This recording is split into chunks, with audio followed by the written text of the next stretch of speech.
I'm David Kerr and you are watching Shalom World News. Here's your latest news headlines from around the globe. The charity Aid to the Church in Need are sending emergency support to the church in Mozambique following the beheading of more than 50 people by jihadists in the African country in recent days. The fatal attacks in villages and towns across the northern Cabo Delgado region are being attributed to a terror group known as Islamic State in Central Africa.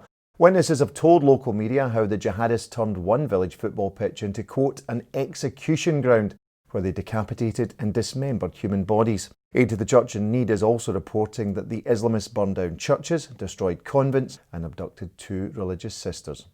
The Catholic charities say it now wants to help the local Diocese of Pemba with $120,000 of emergency aid, which will pay for blankets, clothing, food, basic hygiene products and counselling for trauma victims. Pope Francis has made a phone call to offer prayers and support to an Italian cardinal who is in intensive care with COVID-19. 78-year-old Cardinal Gualtiero Bassetti, who is the president of the Italian Bishops' Conference, is reportedly in a critical condition in Santa Maria della Misericordia Hospital in the Umbrian city of Perugia. Pope Francis made his call to the city's auxiliary bishop on November the 10th. According to the diocesan newspaper, the Holy Father encouraged Cardinal Bassetti to, quote, be strong. Cardinal Bassetti, who is Archbishop of Perugia, was admitted to hospital on October the 31st. He's been in intensive care since November the 3rd. The figure of Christ crucified has been stolen from a crucifix outside a Catholic church in Pennsylvania. The theft took place between Sunday afternoon and Monday morning when a statue of Saint Therese of Lisieux was attacked at Mother Cabrini Church in the city of Shamokin. The 25-year-old cement statue was damaged and the body of Christ stolen.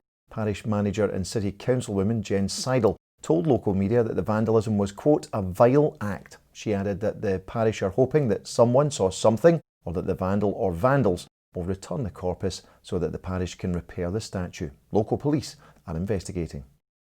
The Sovereign Order of Malta have elected a new leader. He's Fra Marco Luzzago, an Italian nobleman who hails from the northern city of Brescia. He was elected to the post of Lieutenant of the Grand Master of the Order of Malta in Rome on November the 8th.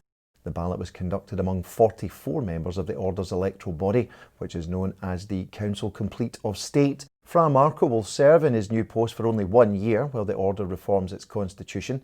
The Sovereign Order of Malta is a lay religious order of the Catholic Church dating back to 1113. It has diplomatic relations with over 100 states and the European Union and has permanent observer status at the United Nations.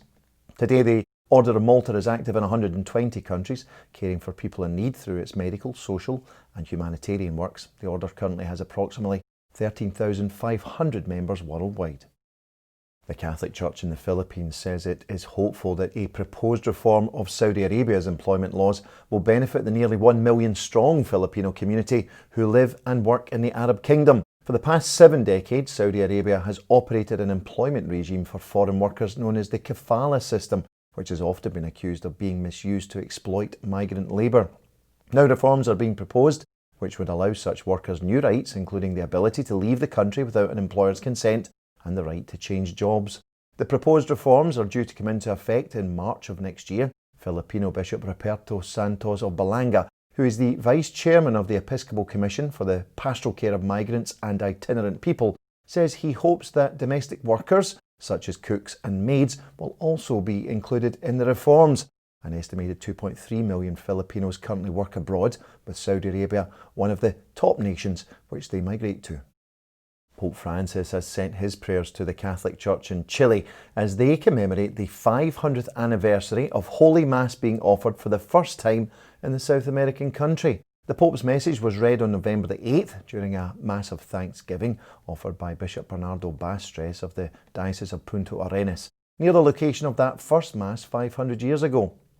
In his communique, Pope Francis encouraged the clergy and lay faithful of Chile to, quote, live the celebration of the Eucharistic mystery which unites us to Jesus. It was on November the 11th, 1520 that Father Pedro de Valderrama, chaplain to the Portuguese explorer Ferdinand Magellan, celebrated Holy Mass in Fortescue Bay near the area which is now known as Punta Arenas. Due to COVID-19 restrictions, public celebrations of this year's anniversary have been muted.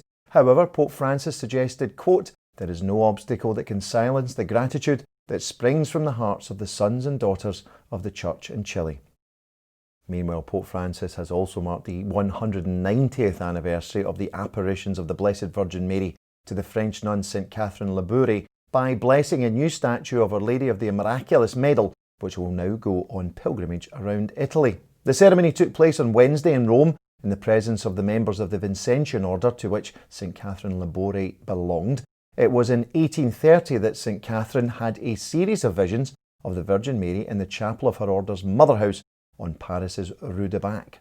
During those locutions, Our Lady entrusted St. Catherine with having a miraculous medal made, promising great graces to whoever wears it. In a statement marking this month's anniversary, the Vincentian Order said they hoped the year-long pilgrimage of the statue of Our Lady of the Miraculous Medal around Italy would help to proclaim the merciful love of God during this time of pandemic.